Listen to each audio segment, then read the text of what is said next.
श्री सूत जी महाराज कह रहे हैं कि कल के सत्र में आप समस्त हरि भक्तों ने बड़े अपूर्व भाव से श्रवण किया श्रीमद् भागवत महापुराण का महत्व। श्री सुखदेव जी महाराज का प्राकट्य कैसे हुआ, कल के सत्र में आप समस्त हरि भक्तों ने बड़े अपूर्व भाव से श्रवण किया। 24 अवतारों की कथा श्रवण कराई। सौनक जी ने कहा, गुरुदेव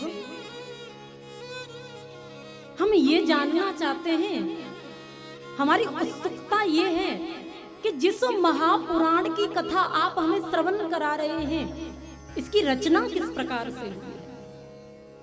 तो श्री सूत जी महाराज वर्णन कर रहे हैं, द्वापरे समनुप्राप्ते तृतीय युगो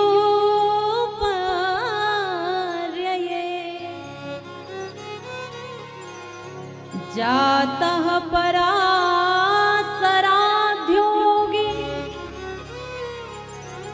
वाशव्यां कलया हरे। महर्षि वेदव्यास बाबा बड़ा तपोनिष्ठ जीवन, बड़े प्रकांड विद्वान और बड़ा विनम्र पावन दिव्य निर्मल जीवन। अपने जीवन में 4 वेद 6 शास्त्र, 5th वेद महाभारत की रचना की है, 17 पुराणों का निर्माण कर दिया।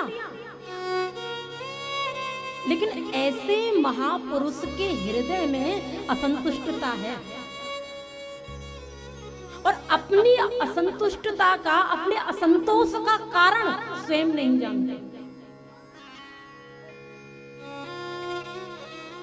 तभी बंधुओं इस बात को लेकर चिंतन चल ही रहा था, वीणा पर हरिनाम संकीर्तन करते हुए नारद बाबा आ गए। व्यास बाबा ने नारद जी का बड़ा सुंदर दिव्य स्वागत किया और कहा, पराशर नंदन व्यास जी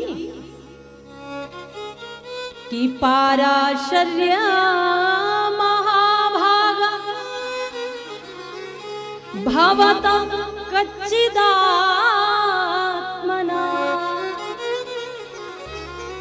परितुष्यति शारीरं आत्मा मानस एव वा। व्यास जी, आपके शरीर एवं मन आपके कर्म के चिंतन से प्रसन्न तो है ना? आपकी अप्रसन्नता का, आपकी असंतुष्टता का कारण क्या है, मैं जानना चाहता हूं। व्यास जी ने कहा कि नारद जी, मैं अपनी असंतुष्टता का कारण स्वयं नहीं जानता। अरे महाराज, आप जैसे दिव्य ज्ञानी महापुरुष के हृदय में अप्रसन्नता, असंतुष्टता, असंतोष। व्यास जी, एक बात निवेदन करूं, आपने शास्त्रों का निर्माण तो खूब कर दिया, आपने वेदों का निर्माण कर दिया, आपने पुराण खूब रच दिए, और हे भगवान, आपने 5th वेद महाभारत की रचना कर दी, और आप जैसे तपोनिष्ठ महापुरुष के हृदय में अप्रसन्नता, असंतुष्टता, ये असंतोष क्यों?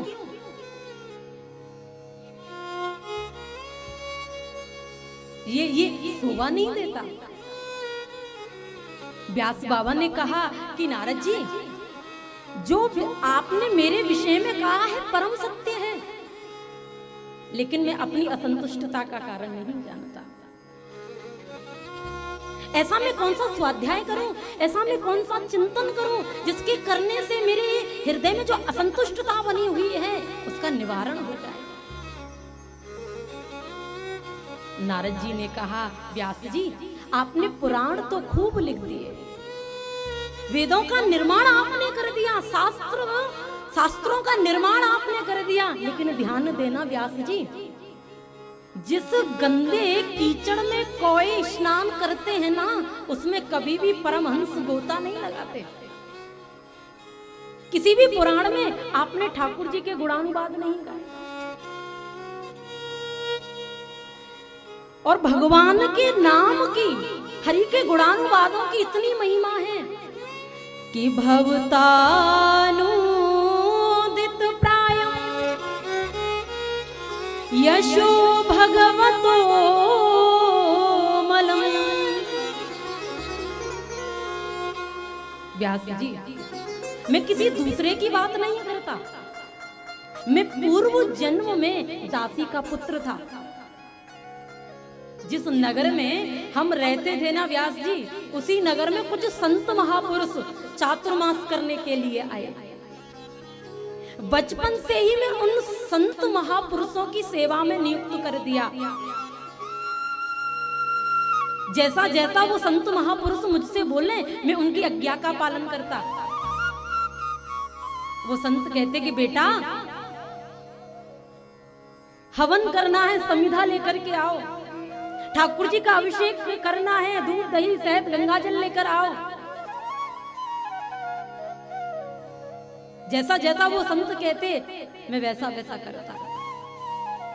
और उन संतों की सेवा का फल ये हुआ मेरे जीवन में, मेरे हृदय में जो राग द्वेष अंधकार अस्मिता जितनी भी गंदगी थी, वो धीरे धीरे धीरे धीरे संत सेवा से समाप्त हो गई। और बंधुओं, संत महापुरुष जो हैं सत्संग श्रवण कराते मुझे। संत सेवा करके उन्हीं के उसके उपरांत उन संत महापुरुषों के द्वारा गाया हुआ सत्संग में श्रवण करता। गोस्वामी तुलसीदास बाबा रामचरितमानस में कह रहे हैं, बिनु सत्संग विवेक न होई, बिनु सत्संग विवेक न होई, बिनु सत्संग विवेक न होई, बिनु सत्संग विवेक न होई, राम कृपा बिनु सुलभ न सोई, राम कृपा बिनु सुलभ न सोई, सुखी भये जिमु मीन अगाधा, सुखी भये जीव मेरे अगाधा, हरि शरण नहीं एकौ व्याधा, हरि शरण में एक बाधा, बिनु सत्संग विवेक न होई, और राम कृपा बिनु सुलभ न सोई।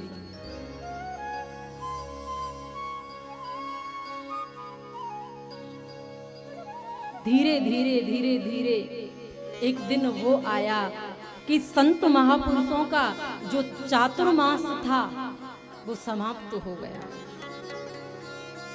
जब मेरे कानों में ये आवाज आई कि प्रातः काल होते ही संत महापुरुष इस नगर से चले जाएंगे, तो मैंने रोना प्रारंभ कर दिया और उनके चरणों में गिर करके मैंने निवेदन किया कि गुरुदेव, आपके द्वारा गाया हुआ सत्संग श्रवण करके मुझे बोध हो गया है, मुझे ज्ञान हो गया है। अब मैं इस संसार में रहना नहीं चाहता, मुझे अपने साथ लेकर के चलो। उन संतों ने कहा कि बेटा, तेरी बूढ़ी मैया है, वो क्या सोचेगी भला। मैंने तो अपने नन्हे से बालक को संत सेवा में समर्पित कर दिया और उन संतों ने क्या किया, मेरे बुढ़ापे की लकड़ी को लेकर चले गए। हम ऐसा दुस्साहस नहीं करेंगे। मैंने निवेदन किया कि गुरुदेव, मेरी सेवा सुसेवा में क्या कमी रह गई जो मुझे छोड़कर आप चल दिए। मानता हूं मैं अज्ञानी हूं, अबोध बालक हूं। हे गुरुदेव, कुछ तो अनुग्रह मेरे ऊपर करो। और आपने अभी अभी कहा कि मातृ स्नेह के कारण मुझे अपने साथ लेकर नहीं चल रहे हैं। गुरुदेव, मैंने आपके ही मुख से श्रवण किया है कि जाके प्रिय ना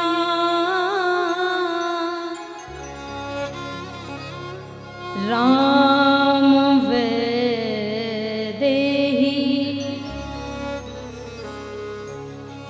तजिए ताहि कोटि वैरीशम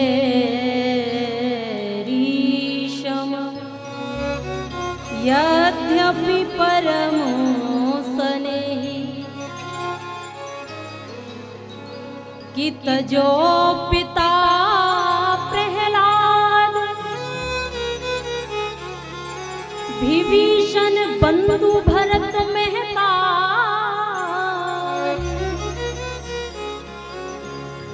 जाके प्रिय न राम वैदेही तजिए ताई कोटि वैरीशम यद्यपि परम स्नेही। गुरुदेव, आपके ही मुख से मैंने श्रवण किया है,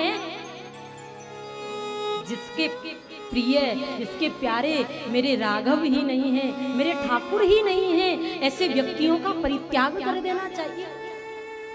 कभी किसी ने किया है तो गोस्वामी तुलसीदास बाबा प्रमाण देते हैं कि तजो पिता प्रहलाद विभीषण बंधु भरत मेहतारी। तजो पिता प्रहलाद, हिरण्याकश्यपु ने भक्त प्रहलाद के भक्ति मार्ग में कितने विघ्न बाधाएं डाली, लेकिन बंधुओं, परिणाम क्या देखा गया कि भक्त प्रहलाद का बाल भी बांका नहीं हुआ। हमें चिंता नहीं अपनी, उन्हें चिंता हमारी है, हमारी नाभ का मालिक सुदर्शन चक्रधारी है।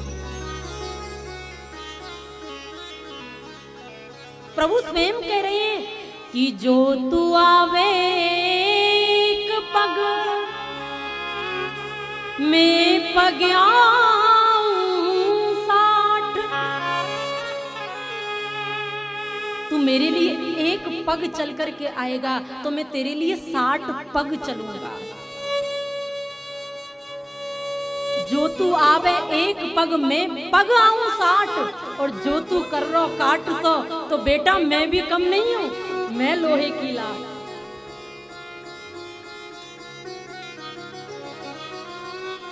प्रमाण दिया है, तजो पिता प्रहलाद विभीषण बंधु भरत मेहतारी। और आप कह रहे हैं मातृ स्नेह के कारण मुझे अपने साथ लेकर नहीं चल रहे। गुरुदेव, कुछ तो अनुग्रह इस बालक पर आप करें। तो उन संत महापुरुषों ने मुझे एक मंत्र दिया। वासुदेव गायत्री इस मंत्र को बोलते हैं बंधुओं कि नमो भगवते तुभ्यं वासुदेवाय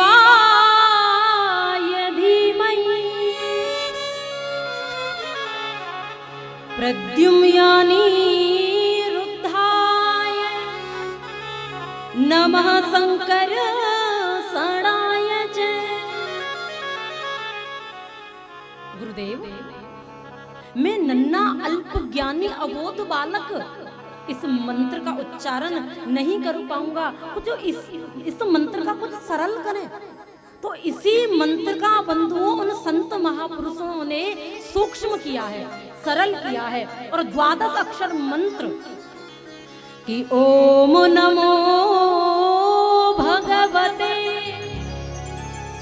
वासुदेवाय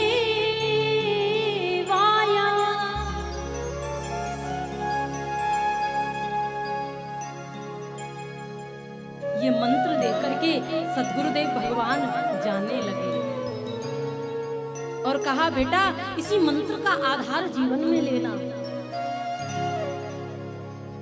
मैं उन संत महापुरुषों के चरणों में एक बार पुनः निवेदन किया कि गुरुदेव, आपने जो आशीर्वाद मेरे ऊपर बरसाया है, और मैं तो यही मानता हूं मेरे जीवन का आधार आपके चरणार बिंद हैं।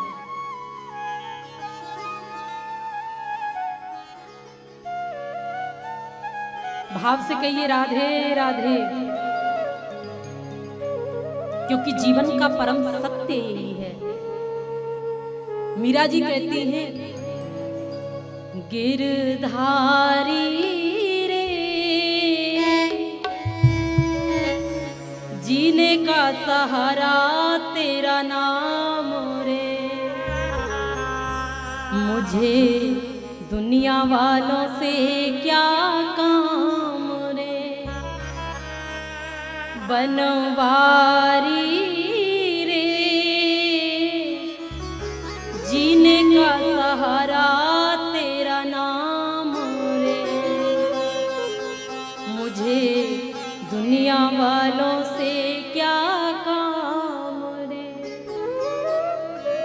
रंग में तेरे रंग गई गिरधर, लेकर मन एक तारा हो, छोड़ गई सब दुनियादारी, तेरा नाम पुकारा, यहाँ सांचो रे सांचो तेरो नाम रे, मुझे दुनिया वालों से क्या काम रे, बनवारी रे जीने का सहारा तेरा नाम रे, मुझे दुनिया वालों से क्या काम रे। वो संत महापुरुष चले गए, मंत्र का आधार जीवन में लिया, संतों का आशीर्वाद, धीरे धीरे धीरे धीरे जीवन व्यतीत हो रहा है। एक दिन क्या हुआ कि मेरी मैया गाय दुहने के लिए गई और एक सर्प पर, एक सांप पर उनका पैर पड़ गया। सांप के डसने से मेरी मैया की मृत्यु हो गई। माताजी का अंतिम संस्कार करने के बाद उस अखिल लोक ब्रह्मांड नायक जगत नियंता श्री हरि की तलाश में मैं चल दिया। जैसे ही मैंने नेत्र बंद करके प्रभु का ध्यान किया, बड़ी सुंदर झांकी का प्रादुर्भाव मुझे हुआ, और जैसे ही मैंने उस झांकी को देखने के लिए नेत्र खोले, वो झांकी अदृश्य हो गई। मैंने हाथ जोड़ करके प्रभु श्री हरि के चरणों में निवेदन किया कि हे हरि, मेरी भक्ति में, मेरे स्वाध्याय चिंतन में ऐसी कौन सी कमी रह गई जो मुझे आप दर्शन नहीं देते। तो बड़ी गजब की बात श्रीमद् भागवत महापुराण में कही है बंधुओं, कि अविपक्व कसायाणा दुर्दशो मुखयोगिना। अरे बालक, तेरी अभी भी संसार के प्रति वासनाएं बनी हुई हैं, ममत्व अभी भी संसार में है, और ऐसे अधकचले लोगों को प्रभु की प्राप्ति नहीं होती। मैं आशीर्वाद देता हूं, इस शरीर का जब तू परित्याग करेगा, आगामी जन्म में मेरा दर्शन तुझे सुलभता से प्राप्त होगा। जैसे ही मैंने आकाशवाणी की बातों को सुना तो मैं घबराया नहीं, अपने भजन के चिंतन को और बढ़ाया।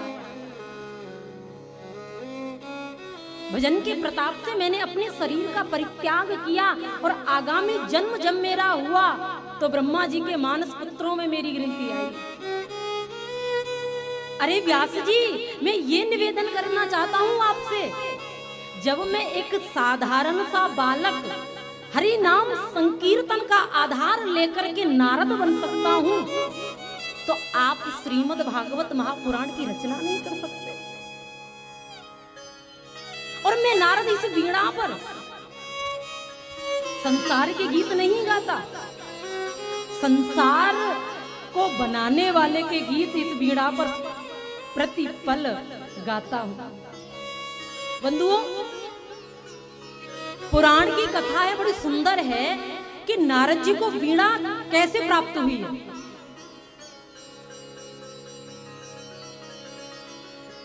एक बार भगवान श्री नारायण ने अपने बैकुंठ में सुंदर संगीत का आयोजन रखा। संगीत के प्रकांड विद्वान हैं गंधर्व हाहा और हुहु, वो भी प्रभु के इस आयोजन में आए। माता सरस्वती इस आयोजन में आई हैं। जितने भी विद्वान हैं संगीत के, वो सारे के सारे विद्वान प्रभु श्री नारायण के वैकुंठ धाम में आए हैं। हरि नाम संकीर्तन करते करते करते करते नारद बाबा भी आ गए। भगवान श्री नारायण ने नारद बाबा को इस प्रकार टच किया और कहा, अरे नारद, तुम्हें कुछ गाना बजाना तो आता नहीं और हमारे संगीत के आयोजन में आ गए, शर्म वरम है या नहीं? नारद जी ने कहा कि प्रभु, इस प्रकार अगर हंसी हमारी उड़ानी थी तो बुलाया क्यों? और हे नारायण भगवान, आज ये नारद संकल्प करके जा रहा है, ये नारद की प्रतिज्ञा है, जब तक संगीत का विद्वान नहीं बन जाएगा, धुरंधर नहीं बन जाएगा, तो आपके बैकुंठ धाम में नहीं आऊंगा। ये मेरी प्रतिज्ञा है, ये मेरा संकल्प है। ऐसा लिखा है बंधुओं, हजारों वर्षों तक भोले बाबा से नारद जी ने संगीत की विद्या ग्रहण की है। जब भोले बाबा ने सर्टिफिकेट बना करके और मोहर लगा करके दे दिया कि अब तुम्हें संसार में कोई फेल करने वाला नहीं है, जैसे ही सर्टिफिकेट को लेकर के और चले हैं वैकुंठ धाम की ओर, तो अभिमान आ गया। जीव के हृदय में जब अभिमान जागृत होता है तो बंधुओं, तत्क्षणात उसी क्षण भगवान अंतर्धान हो जाते हैं।